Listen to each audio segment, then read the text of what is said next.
I want you to picture this, an absolutely beautiful morning sunrise with a gorgeous soft pink haze that fills the sky around you just as the stars fade and the sun slowly climbs above the horizon.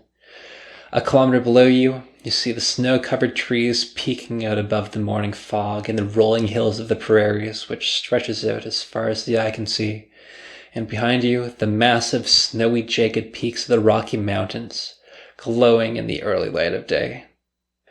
This is what I envisioned as I started my hike at 5 a.m., the start of what I thought would be a 3.5-hour ascent of Folding Mountain, which would perfectly get me to the top before sunrise. The sky was perfectly clear as I saw the millions of bright stars shining high above me in amazing detail, as well as the thin crescent of the moon. It wasn't warm, but it was calm. The nearby town of Hinton showed the temperature at negative 13 degrees Celsius, but seeing as my destination was over a kilometer above that, I could expect around negative 20 degrees at the top. Packed, I had cold weather gear, a camel pack, graham crackers, a juice box, and one of those glass Starbucks Frappuccino drinks that was given to me to enjoy by a friend, as well as all of my photography equipment, which brought the weight up to that of a small child, plus a couple snowshoes, which I strapped on in case I got into deeper snow. Putting some AAAs into my headlamp and grabbing my tattered walking poles, I set off in high spirits with the goal of watching the sun rise from the top. I'd love to say that this trip was premeditated, that for weeks I'd be planning this trip and looking at the forecast to pick the perfect day. But the reality is that I had only found out 2 days prior that I'd be starting my winter holidays on December 11th. Over a week earlier than I had initially planned. So the day after that, with everything in order, I left after work and drove to Hinton, where I arrived at 11 p.m. and found a room at the cheapest hotel in town. This was part of my drive to my hometown in British Columbia, and settling into my hotel room, I went onto the app AllTrails to decide on what hike I'd do the next day. I had a dream of watching the sunrise from the top of a mountain, and even more so of capturing it on my camera. So I set some search parameters and pressed enter. It didn't take long for me to find the perfect hike. Folding Mountain was a 15-kilometer hike with 1,100 meters of altitude gain, which normally takes 5 to 6 hours to complete. Simple. I'll just add a little extra time to account for all the extra weight I'm carrying and the snow. There's also a reward for this one. Show a picture of yourself at the top to the aptly named Folding Mountain Brewery, and you'd get a free beer. Sweet. Decided, I set my alarm for 4 a.m. and lay down to sleep at just past midnight. The narrow trail comprised of patches of hardened snow, dirt, and ice. Not an easy surface when you're wearing big winter boots without much grip. The first third of the way up was steep but manageable, but not much for a view.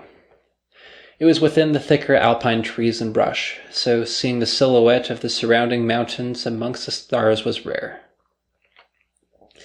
I remembered eventually that night vision works best when you use the headlamp's red light function, which substantially improved my ability to see the stars where they weren't covered, and even catch the occasional shooting star where I couldn't help but exclaim between breaths, "Wow, that was so awesome."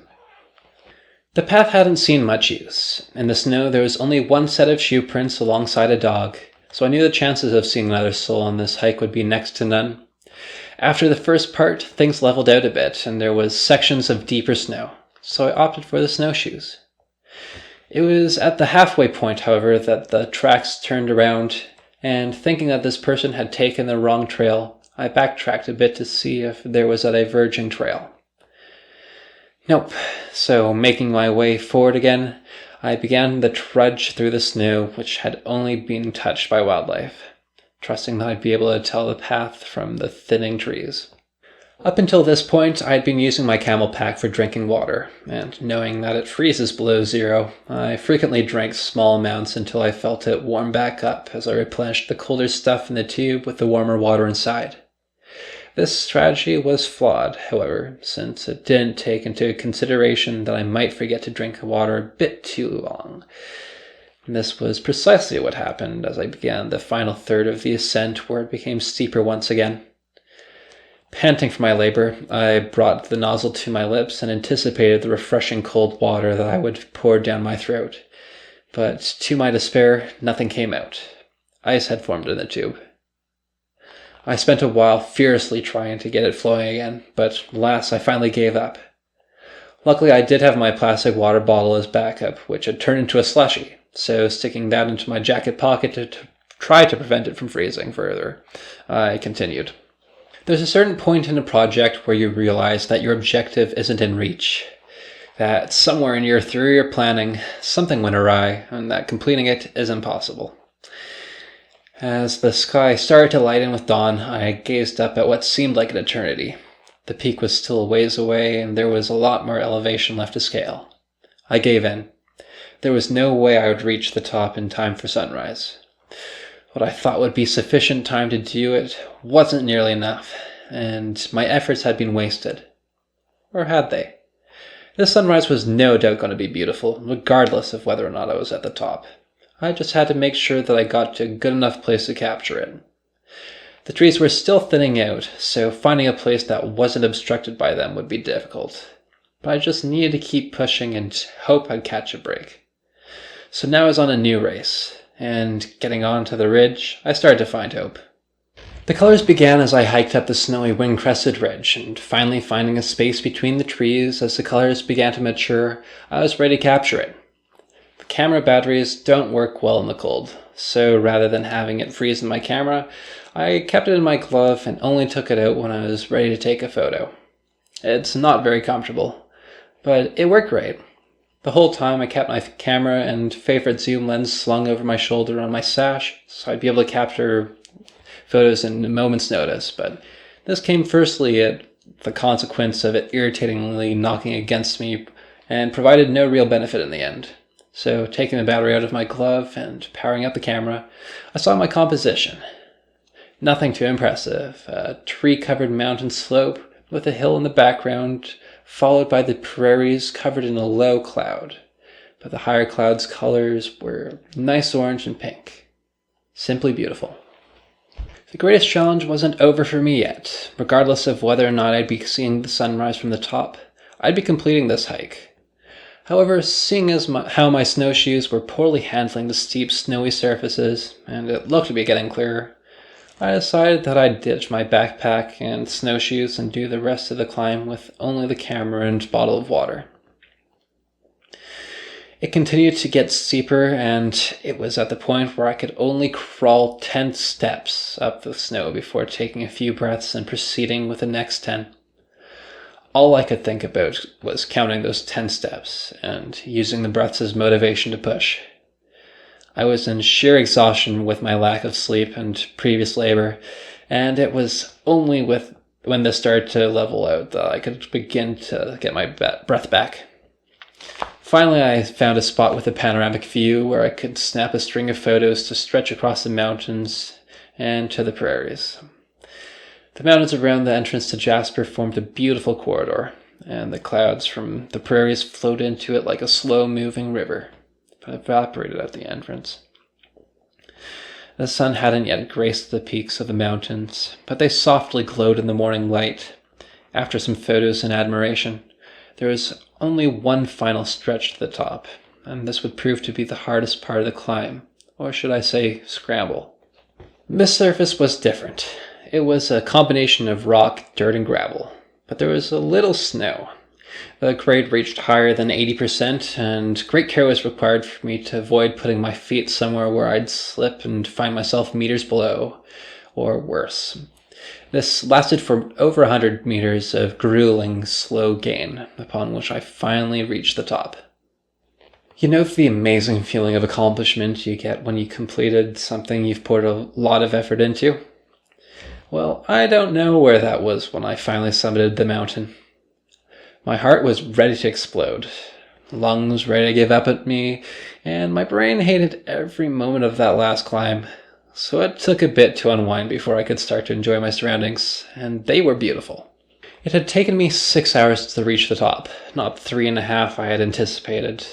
Now in the full light of day, I could see stretching westward from north to south the chain of the Rocky Mountains, and to the east, the flat plains still engulfed by low cloud. To the south, the mountain rolled along, gradually descending, with a path etched into the mountain grass by adventurers who cared to venture farther. This mountain was by no means the tallest, but provided a beautiful view of the others, whose jagged edges towered into the sky in a beautiful contrast. At Folding Mountain's peak, there was a pink geocache storing little goodies left behind by past hikers and notebooks storing the names of those who had reached it before me.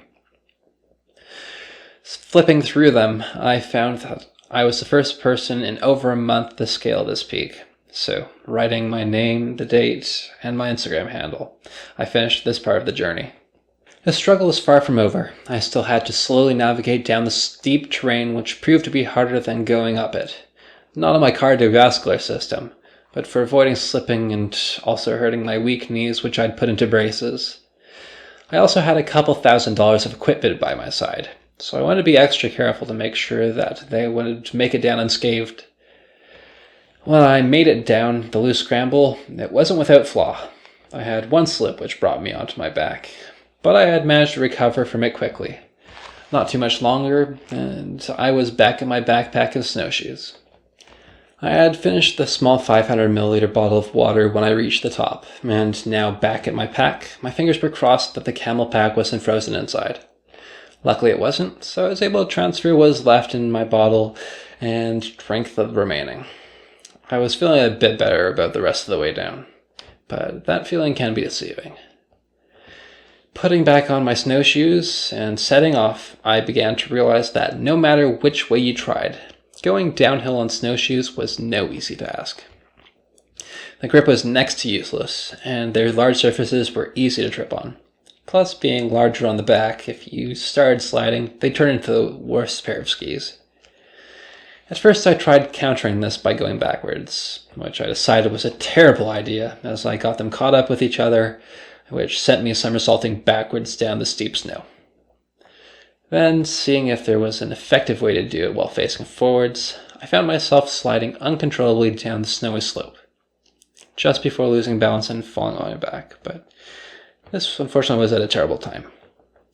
The path was going through a staircase of snow and rocks, and with one walking pole in my left hand and my camera in the other, I had slipped out just as I was about to descend over a rock. Time slowed down as I saw the right hand speeding towards the jagged rocks as I fell, but it was too late. My lens made hard contact with the surface with a dreaded noise. Picking myself up, my arm hurt as I took the brunt of the impact with it, trying to avoid damaging the gear. My jacket was torn in a couple places on the arm, but other than that, I was fine. I didn't dare check on my camera. I wasn't ready to find out to what extent it was damaged. It didn't take much longer for me to decide to take off the snowshoes. Having them start sliding down towards the cliff was the final straw. I'd be strapping them to my backpack and completing the rest of the hike without them. I didn't take a single picture for the rest of that hike. Once I got down to the level part, I was starving, having ate no breakfast, so between sips of partially frozen frappuccino, I ate the graham crackers while sitting on my triangular camping seat, which gave me the energy I needed to make it back down. A little ways farther, I met two ladies and their dogs hiking up the mountain, who thanked me for blazing the trail. So I guess the little chance that I'd be seeing someone today was also higher than I anticipated. The rest of the way down was less dramatic. Now I could actually see what the trail I had previously trodden looked like, and after 11 hours of hiking, I finally made it back to my car. Back to the feeling of accomplishment. This is when I felt it, as I was able to unload the backpack from my shoulders and take off some layers. Just down the road was a brewery, and I was ready for that beer. And some food too. Graham crackers aren't that filling. I got there and was enthusiastically greeted after they learned I had completed the hike. That free beer felt so good, but I had to see the menu, on which I settled for tomato soup and an elk burger. My left shoulder was pretty sore.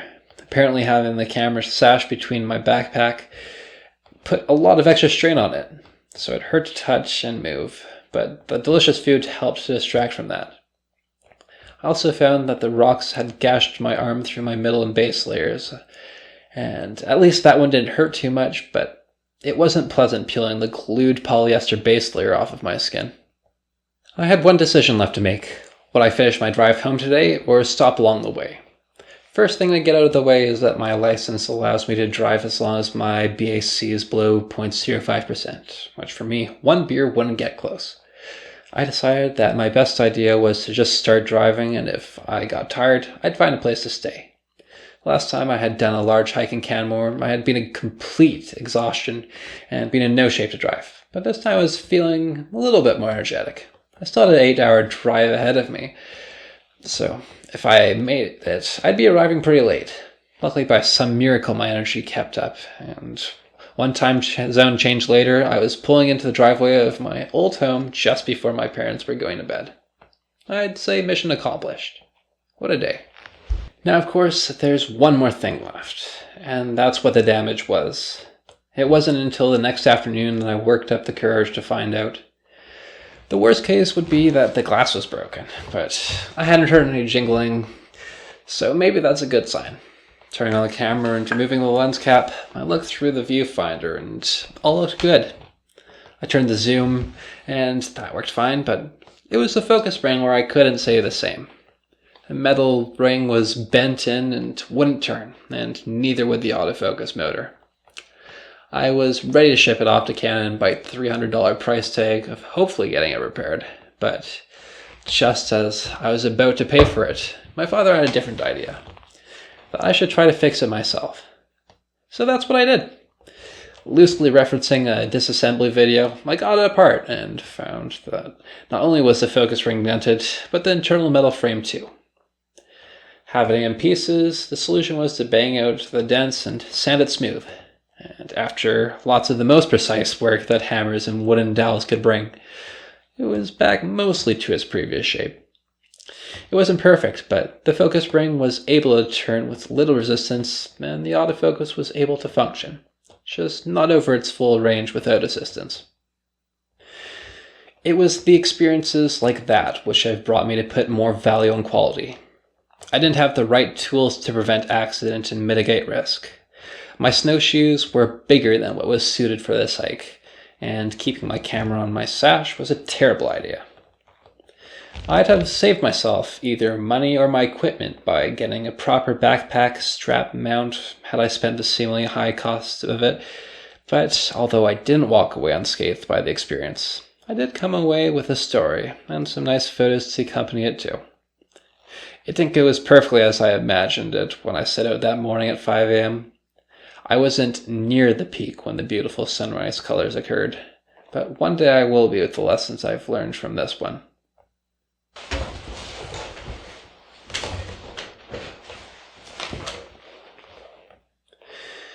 If you like this story, please give it a like, and if you'd be interested in hearing another one, then subscribe to catch me after my next photography adventure.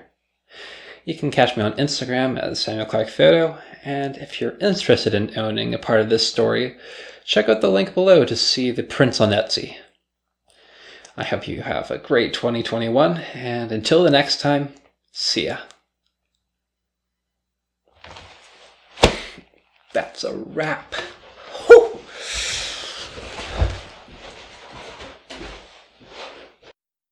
The snow-covered trees peeking out above the morning fog, and the rolling hill full with pressure. You'd get a free beer. Sweet. This is piece 7T1. Missed it. Gosh, why does filming in front of a camera make me salivate so much? My snowshoes were... I'm not taking that. Taking a few breaths, and I can't say it's time ship.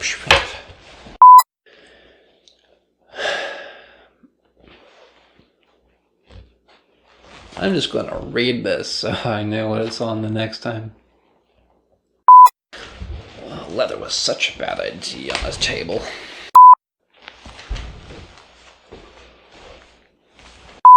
The flat plains still engulfed by low cloud. Power out. Nice. Wonder how long it's going to take to turn back on. Nope.